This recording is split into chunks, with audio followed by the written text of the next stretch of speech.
Welcome guys! Just me! Hello mga guys! Abangan at tayo pupunta ngayon ng Milano. Abangan nyo ang aming adventure dito sa Milano. Andito kami ngayon sa tren ng station ng Trento. Ayan, mag-aantay kami ng bus para papunta dito sa Verona, Ipoy Verona, papunta naman ng Milano Centrale. At let's go! Ayan o, hello guys, andito na ako ngayon sa Verona. Dapat kasi nakalis na kami kanina pa dito sa Verona. Ngayon, dahil galing kami ng Trento, bumaba kami ngayon dito. Ngayon pagbaba namin, nakalis na yung aming tren na sasakyan. Kaya wait kami dito ng mga 1 hour. Ngayon, alis pa ang aming tren ng 7:43. Kaya yan, mag-video muna ako dito sa Verona. Nandito ako ngayon sa labas ng station. Station po to ng tren dito sa Verona dahil dito kami sasakay papuntang Milano. Ito guys, yan station, nasa labas tayo. Yan. Yan po yung likod. Labas po ito, pero dito tayo sa likod ko. Ayan ang aming sasakyan dito sa loob kapasok at naandyan yung aming tren na sasakyan papuntang Milano. Ayan, pinasilip ko lang ito. Tayo sa loob, papakita ko sa inyo yung loob ng station ng tren. O, bali ito guys, yung loob ng station ng Verona. Yan yung mga oras. Maraming tao at dahil ngayon ay Lunes, pasukan, maraming student, mga papasok yan. Dito tayo, mag-aantay tayo dito. 1 hour pa kasi ang alis. 7:43 pa yung aming sasakyan.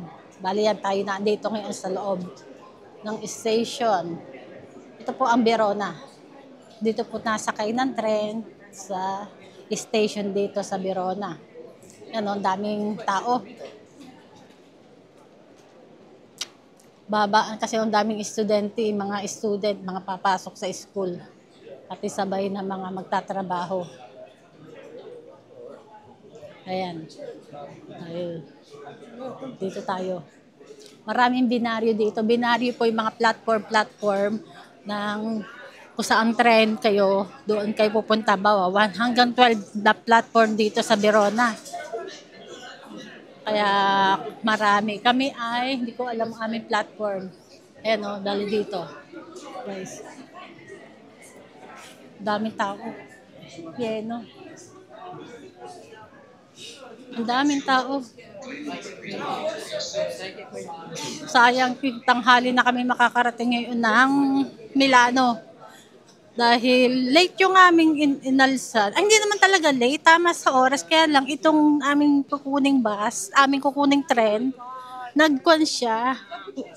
Umalis sa wala pa sa oras. Kaya kami naiwan.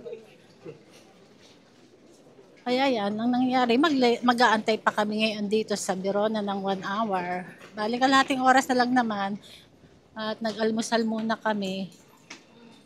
Yan, kasama ko kasi ang family ko. Nandito tayo, yan. Kita nyo, maraming platform dito. Hanggang 12 na platform. Bali, ayan po mga oras. Mga oras po yan.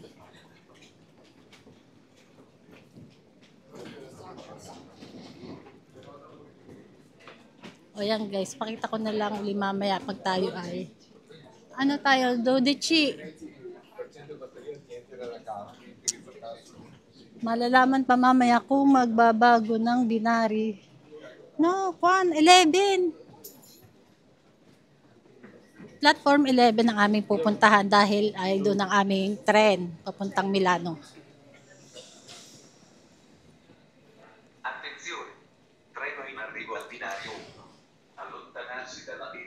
Yan, naririnig niyo yung kan. May nagsasalita ganun dito, may nagsasalita na kan.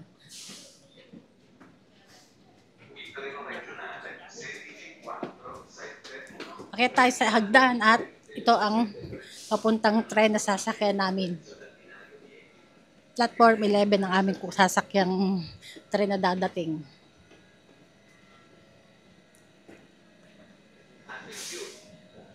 Ayan, nandito tayo ngayon sa taas. Ito po ang waiting. Ayan. Ito po ang Verona Station. Yan po ang mga daanan ng tren.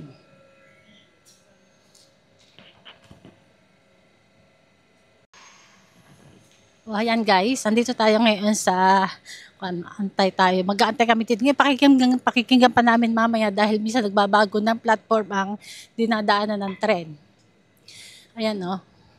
Sa likod ko may isang tren pero hindi namin sasakyan. Hi guys, shout out. Ayan, shout out daw. Yeah, shout out nga pala dyan sa aking mga ka-chat, mga ka-vlogger, mga ka-YT. Ayan, hello sa inyo mga guys. Good morning, happy Monday sa inyo. Wait, see you na lang tayo sa Milano at tayo ay pupunta ng Milano. Mga guys, see you there. Hello mga guys, ito na yung aming tren na sasakyan. Kaya lang hindi pa siya nagbubukas oh. Nakatigil na dito, mahaba to. Dahil ito yung pupunta ng Milano. Yan, ang tren, mahaba.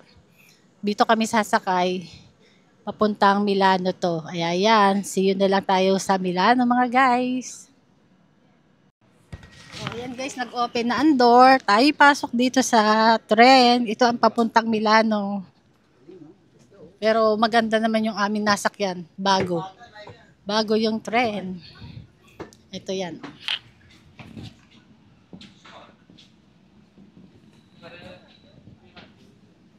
Yan ang itsura ng tren. May second sa taas doon. May akyata pa. Meron din pwesto doon sa taas. Yan, dito. Maganda naman yung tren.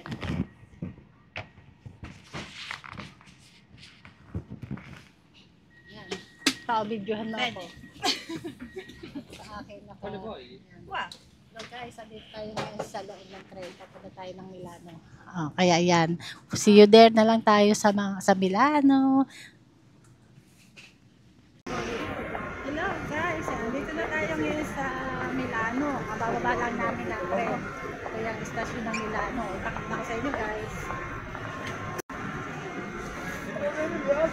Ayan, ito guys, ang Centrale, Milano Centrale, stasyon eh. 97, 17, di Trenitalia, delle ore 9:45 per Venezia e At Santa Lucia. bibili pa kasi kami ng ticket papuntang consulate. Punta kasi kami ng consulate.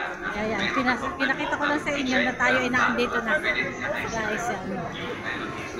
Pakita ko na lang mamaya sa iba pang mga nating makapuntahan sa consulate pag tayo naandun. Okay guys.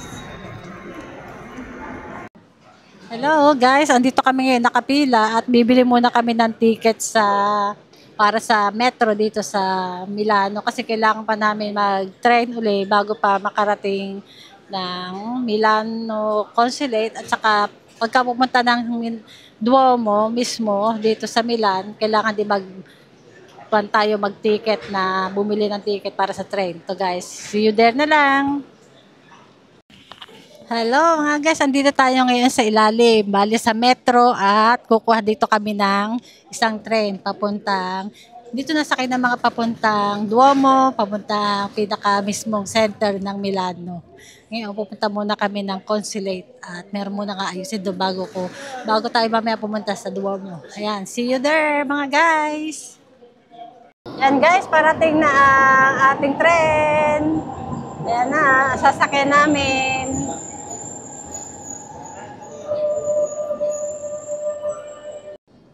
Guys, andito na tayo ngayon sa loob ng metro. Metro po ang tawag sa sinasakyan naming tren ito, guys. Ayan, no, kasama ko yung aking asawa. Ayan. Nasa loob tayo ng tren, nakakuha tayo ng upuan. Pupunta ngayon tayo ng consulate. Hello. Ayan guys, bumaba na kami ngayon ng tren. Andito na tayo sa Machakini at pupunta tayo ng Philippine Consulate. Ito guys. Ayan. Hello guys, so andito na tayo. Tayo ipalabas na ngayon sa ilalim kasi tayo nagmumula dahil ang tren ng metro ay sa ilalim niyan nakakwad. Ngayon tayo nakahagda, no? Paakyat. Lalabas ngayon tayo dito sa station ng Machakini. Ito, guys. Ay, pakita ko na lang mamaya, guys. Eko, guys. Yan, pako na tayo sa kalsada na, maliwanag na. Tayo wala na sa ilalim ng lupa. Kasi ang metro sa ilalim po yan dumadaan. Yan, ito ang papuntang Consulate. Yan, ito. Nasa Milano na po tayo mga guys. Papunta tayo ng Consulate. Yan, ito ang Milano. Parang Manila. Marami sasakyan, crowded.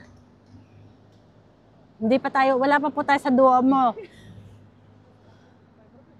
Yung Duomo po, doon maganda.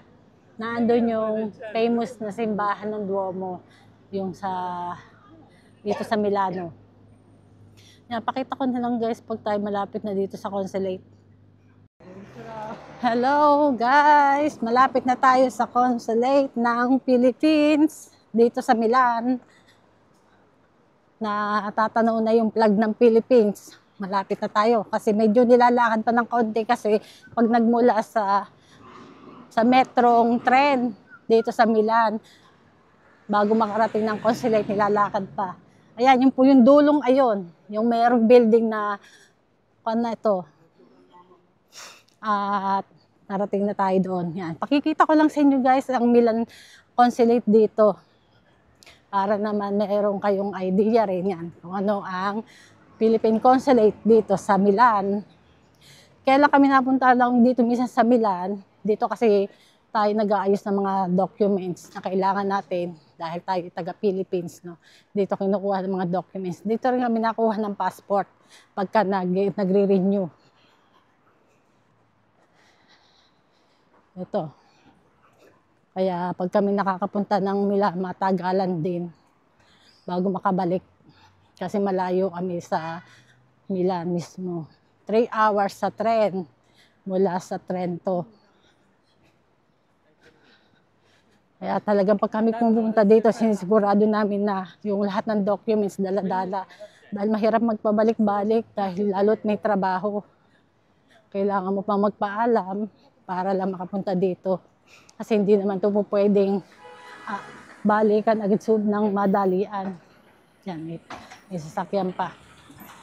Ayan, kung nakikita nyo yung flag ng Philippines, ayan po yung Consulate dito sa Milano.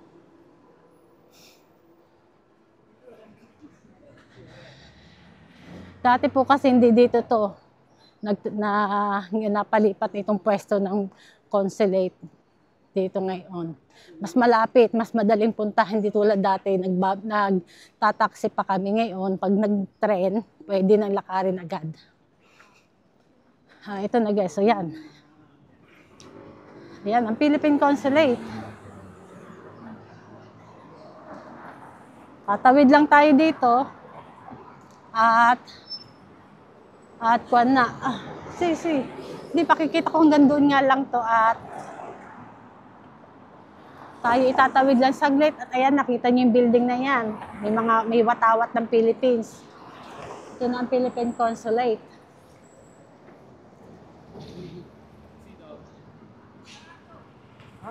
Ayan guys, ito na ang Philippine Consulate dito sa Milan. Pero hindi na tayo makapag-video sa loob. Kaya hanggang dito na lang mga guys. Thank you.